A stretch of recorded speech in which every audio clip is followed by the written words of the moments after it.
ప్రజాభవన్లో politics ఆసక్తి రేపుతూ ఉన్నాయి. భట్టి విక్రమార్కతో భేటీ తర్వాత కోమటిరెడ్డి రాజగోపాల్ రెడ్డి, కొండా మురళి వెళ్లిపోయారు.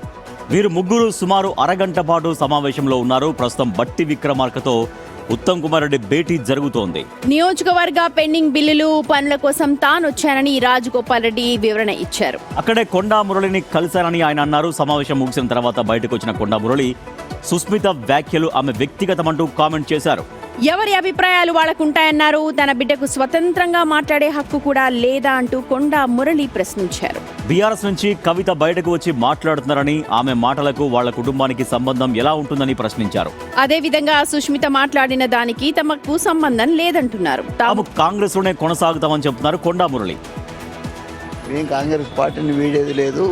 సోనియా గాంధీ మీద, రాహుల్ గాంధీ గారి మీద, ప్రియాంక గాంధీ మీద సంపూర్ణ విశ్వాసం ఉంది. అది నా బిడ్డ ఇష్యూ. 35 సంవత్సరాలు ఉన్నాయి దానికి. ఇలా దాని బిడ్డకు 15 సంవత్సరాలు ఉన్నాయి. వాళ్ళ ఇష్యూ నా బిడ్డకు తెలుస్తుంది, నాకు తెలుస్తుందా అన్న. ఇప్పుడు కవిత గారు పోయారు, వాళ్ళది వాళ్ళు, మాది మేము. మా బిడ్డ మా కుటుంబం అన్న. సంబంధం ఏంటి? సంబంధం ఏంటి? నాకు ఉన్నదే ఒక బిడ్డ. తిరగని అన్న. ఈ తిరుగుడు మాకు కొత్త కాదు, ఇది పాత కాదు.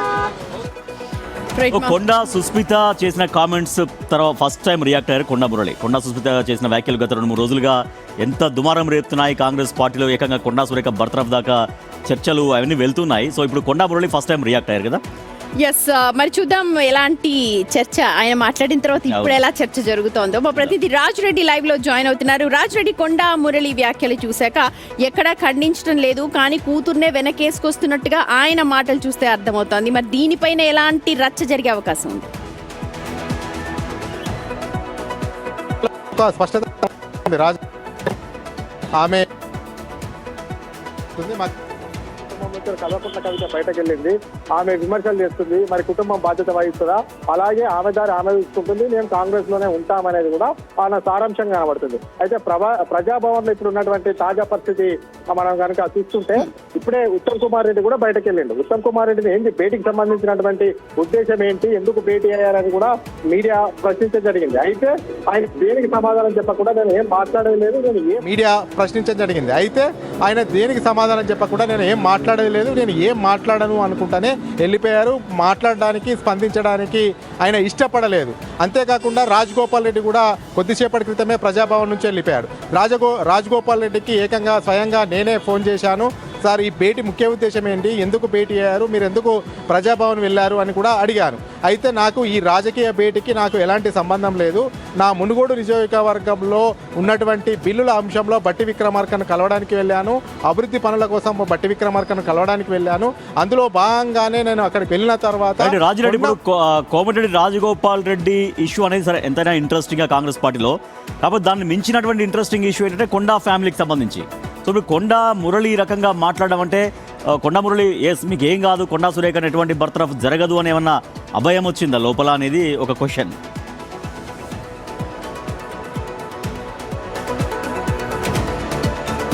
అయితే గతంలోనే ఒకసారి భట్టి విక్రమార్క అపాయింట్మెంట్ వీళ్ళు అడిగారు. కొండా సురేఖ, కొండా మురళి అడిగారు. ఆ సమయంలో అపాయింట్మెంట్ ఇవ్వలేదు. బహుశా ఈరోజు కొండా మురళికి భట్టి విక్రమార్క అపాయింట్మెంట్ ఇచ్చినట్టు మనకు అనిపిస్తుంది. అందులో భాగంగానే ఈరోజు కొండా మురళి అక్కడికి వెళ్ళి కొండా సుష్మితకు మాకు సంబంధం లేదు, క్రమశిక్షణ కమిటీకి కూడా మేము ఎలాంటి తప్పుడు సమాచారం ఇవ్వలేదు అని చెప్పినట్టుగా మనకు సమాచారం తెలుస్తుంది. ఈ యొక్క నేపథ్యంలోనే కొండా మురళి బయటకు వచ్చిన తర్వాత కూడా మళ్ళీ అవే వ్యాఖ్యలు చేశారు.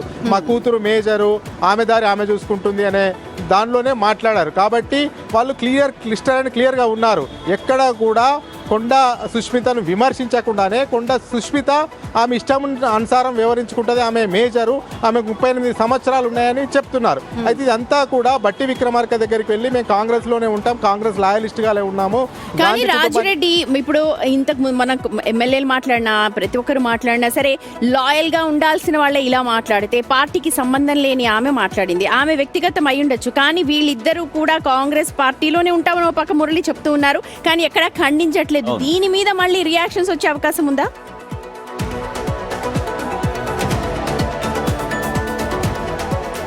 ఖచ్చితంగా వస్తుంది. ఎందుకంటే జగ్గారెడ్డి కూడా మాట్లాడాడు. జగ్గారెడ్డి ఏంటంటే రాజకీయాల్లో ఉన్నప్పుడు రాజకీయంలో ఉన్నటువంటి నేతల పిల్లలు జాగ్రత్తగా ఉండాలి, ముఖ్యంగా నోరును అదుపులో పెట్టుకోవాలి. ఇష్టానుసారం ఏకంగా ముఖ్యమంత్రిని విమర్శించడం సరైనది కాదు. ముఖ్యమంత్రి అంటే పెద్ద పర్సనాలిటీ, ఆయనను ఈ చిన్న కేడర్ లేని ఏ పార్టీలో లేని అమ్మాయి విమర్శించడం కరెక్ట్ కాదు. కుటుంబ సభ్యులు ఆమెను అదుపులో పెట్టుకోవాలి, కంట్రోల్లో పెట్టుకోవాలి. వాళ్ళ కూతురు ముఖ్యమంత్రి రేవంత్ రెడ్డిని విమర్శించినా తప్పే, నా కూతురు కూడా ముఖ్యమంత్రి రేవంత్ రెడ్డిని విమర్శించిన తప్పే అని ఏకంగా జగ్గారెడ్డి చెప్పిండు. ఈ యొక్క నేపథ్యంలో ఇప్పుడు వీళ్ళు వాళ్ళ కుమార్తెను సమర్థించుకుంటూ వస్తున్నారు కానీ ఎక్కడ ఖండించట్లేదు. ఖండించాలి ఖచ్చితంగా అనేది కూడా కాంగ్రెస్ పార్టీలో ఉంది. ఖండించే వరకు కూడా ఈ యొక్క ఖచ్చితంగా ఈ బర్తరఫా వేట అనే చర్చనైతే జరుగుతుంది. ఆమె ఇప్పటి వరకు కూడా ఖండించలే కాబట్టి ఈ అంశం లైవ్ లోనే ఉంటుంది. ఖచ్చితంగా ఆమెకు వేటు వేసే అవకాశమా, లేకపోతే ఆమె పదవి నుంచి తప్పించే ప్రయత్నమా, లేకపోతే ఓవరాల్ గా ఆమెను కాంగ్రెస్ పార్టీ నుంచి సస్పెన్షన్ చేసే అవకాశం అనేది కూడా కాంగ్రెస్ లోనే చర్చ జరుగుతుంది. అయితే చివరి ప్రయత్నంగా బట్టి విక్రమార్క దగ్గరికి వచ్చినట్టయితే మనకు అర్థమవుతుంది. కొండా మురళి అంతా చెప్పేదంతా చెప్పారు కానీ మొత్తం ఏది నిర్ణయం తీసుకున్నా ఏఐసిసి కోర్టులోకి బంతి వెళ్ళింది కాబట్టి ఫైనల్ నిర్ణయం ఏఐసిసి మాత్రమే తీసుకోవాలి. Sumathi and Rajesh. Thank you Rajireddy. So అది కొండా మురళి అయితే ఫస్ట్ టైం రియాక్ట్ అయ్యారు. సో ఇక్కడ అంటే కొండా సురేఖ అక్కడెక్కడ కొన్ని కార్యక్రమాలు ఉన్నప్పటికీ కూడా తను రియాక్ట్ కావట్లేదు. కానీ రాజేష్, కాంగ్రెస్ లో నానుడి ఏంటంటే అయినను పోయి రావాలి హస్తినకి. కరెక్టే, ఫైన్, అక్కడి నుంచి రావాల్సిందే. కానీ మళ్ళీ మొత్తం పరిణామాలన్నీ కూడా మారిపోతున్నాయి. ఏదో జరిగిపోతుంది, నిజంగా వేడి పడిపోతుంది అని చెప్పి ఇచ్చిన మళ్ళీ తర్వాత అంతా సైలెంట్ అయిపోతుంది. సో ఇట్లా ప్రతిసారి ఇలాగే జరిగితే పార్టీ క్యాడర్కి ఏమైందంటే ఇంకా మన డైరెక్ట్గా ముఖ్యమంత్రిని పట్టుకొని మాట్లాడినా, ఇంకా పార్టీ అధినాయకత్వాన్ని పట్టుకొని మాట్లాడినా కూడా మనకి ఏమీ కాదు అన్నటువంటి మెసేజ్ కూడా వెళ్తుంది అన్న చర్చ కూడా సాగుతుంది కాంగ్రెస్ పార్టీలోనే.